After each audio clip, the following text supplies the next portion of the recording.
Hello guys, শুভ নববর্ষ সকালকে আমার তরফ থেকে জানাই।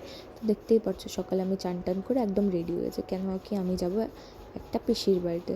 তো বুনুকে টাটা করে আর আমি আর ঠাকুমা চলে গেছিলাম পিসির বাড়িতে। তো এখন না সব জায়গায় রামজির ঝান্ডা লাগানো, কেন কি সামনে তো রামনবমী চলেই আসলো। পিসির বাড়িতে পৌঁছায় পিসি আর ঠাকুমা তো কথা বলতে লাগে, ততক্ষণে আমার বুনু আসে বলে চলো দিদি আমরা ডোরিমন দেখি।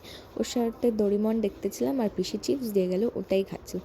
আর ওদের ব্যালকনির থেকে না অনেক ভালো রাস্তা দেখা যেত, ওগুলাই রাস্তা দেখতেছিলাম আর অনেকগুলো ফটোও নিয়ে নিয়েছিলাম। তারপরেই তো একটু শুয়েছিলাম, এতক্ষণে পিসে এনে দিল খাবার। তো খাওয়া আমি আর আমার বোন খাবার খাচ্ছিলাম, তারপর একটু শুয়ে উঠে জেঠালাল দেখতেছিলাম। এতর মধ্যে দেখে কি অনেকক্ষণ হয়ে গেছে, বাড়িতে যেতেই হবে যেহেতু সন্ধ্যা লাগেই যাচ্ছে। তো বুনুকে দোকান থেকে কয়েকটা জিনিস কিনে আর আমি আর ঠাকুর চলে যাচ্ছি বাড়ি। দেখা হচ্ছে অন্য একটা ভিডিওতে। Bye bye guys.